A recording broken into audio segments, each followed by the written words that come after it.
When I first saw the request to review this anime, I didn't think that much of it, thinking that there wasn't that much to talk about. But after some pondering, a second viewing, and a little research, there are some things to talk about after all.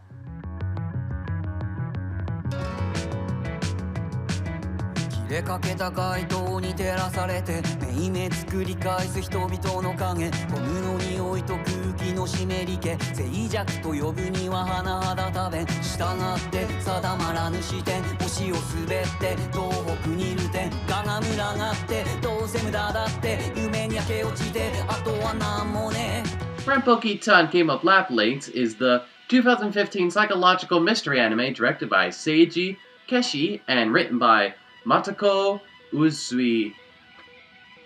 I'm gonna take a Japanese class. It's inspired by the works of author Etagawa Ranpo and commemorates the 50th anniversary of his death in 1965. The anime takes place at a middle school where several murder cases take place. Kobayashi is a young boy who meets the genius detective Akechi, who comes to investigate a murder that Kobayashi has found himself involved with. Kobayashi takes an interest in Akechi and, in spite of his friend Hashiba's concerns, volunteers to become Akechi's assistant. The thing that this anime excels at the most is its animation and style. Not only is the animation on point, not going off motto in any scene, but the anime has a style that's all its own. Stuff like the way that Kobayashi and Akechi individually see unimportant people gives us a feeling of their warped personalities. The interrogation and investigation scenes are full of symbolism that help the viewer become engrossed in that episode's case. The style also lends itself to a lot of visual storytelling, allowing a viewer to figure out certain things without the anime having to explain it. There are so many moments and scenes that left me in awe with just the animation and the style. It took my breath away many times and I really loved it. The music is also nice as well, specifically the piece of Last Days being very effective. Whenever that song played, I was put into a melancholic mood that, at one certain use of the song, made me cry. I actually found myself enjoying some of the characters, especially during my second viewing. Kobayashi is a great young and energetic kid who's discovered something amazing for the first time, and his friend Hashiba serves nicely as the anime's straight man. And Akechi is a great protagonist with a tragic backstory that gets revealed as the anime goes on. My two favorite characters, though, were Kagami and Shadow Man. While I can't talk about Kagami without spoiling a lot of major plot points, his strong sense of justice makes him very endearing, and his highlight episode is easily the strongest out of the entire anime. Shadow Man is a master of disguise and a fun comedic foil to Akechi. Any scene he was in was always enjoyable to watch, and the episode where he has a bomb stuck to his chest is downright hilarious. Never asked for some of the other characters.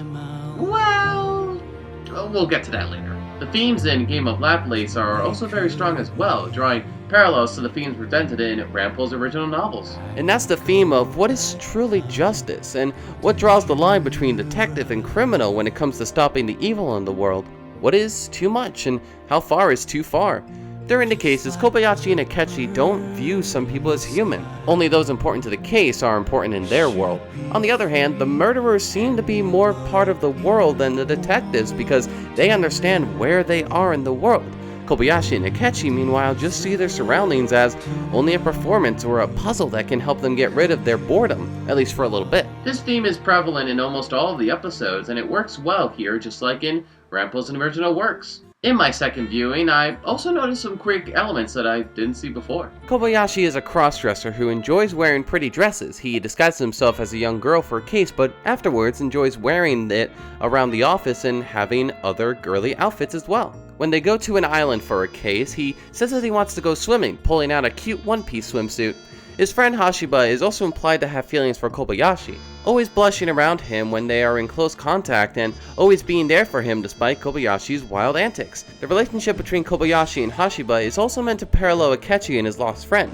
Their backstory that is revealed to us is framed as a tragic love story. There are surprisingly a lot of queer elements of Game of Laplace, and the anime became more enjoyable to me after I discovered them. Now on to the negatives, and to start off with is that some of the characters in the anime are either unnecessary or don't fit into the anime's overall tone. The first is the medical examiner Minami and her assistant Corpsey. Whenever she comes into the scene to give the results of the autopsy, I was completely brought out of the moment and became extremely annoyed. Her relevance to the overall plot doesn't come into play until the last third, and by that time, I was already sick of her. The other character that I didn't like was Black Lizard. In the original works, the character of Black Lizard was meant to be the female rival to Akechi, like the Catwoman to Batman, or the Irene Adler to Sherlock, an elegant and sexually free woman, very similar to Fujiko Maini from the Lupin III franchise. A romantic foil to the main protagonist who is equal to him in both strength and mind. Here though, she's a BDSM stereotype with a peen fetish and a heavy obsession with Akechi. While the past of these two is hinted at in their scenes, what is presented to us here is a major downgrade of one of Japanese literature's most fascinating femme fatales. Another problem of the anime is that the show is essentially attempting to update classic literature for a contemporary audience. While this can work well in Japan since Ranpo's works are heavily regarded as masterworks and read in almost always schools there, for us Western viewers where his works are not widely read, some of the plot can be confusing. They are based on Ranpo's works, and knowledge of these stories help to understand some of the individual episodes, and without that knowledge, the anime can be very confusing at times. Also, for a mystery show, the anime doesn't allow you to solve the mystery yourself. While I'm sure that's not what the anime is trying to do, I happen to enjoy my mystery stories with the approach that I can solve it along with the main protagonist. And while I enjoyed the villain and the climax of the anime, I found that the ending of the overall show didn't connect with the anime's themes. While the rest of the show seems to be split on the two positions in the anime, not taken aside like in the original books of Ranpo, the ending has the anime pick one of the two sides, and because of that, it strays away from the overall themes of the entire anime. It's an okay ending, but the way that the anime handles it doesn't make it all that satisfying in the end. Ranpo Kitan, Game of Laplace, has an anime that I'm actually split about. With some of its enjoyable characters, amazing animation and style, themes from Ranpo's original works, and a surprising amount of queer characters, it creates an interesting watch.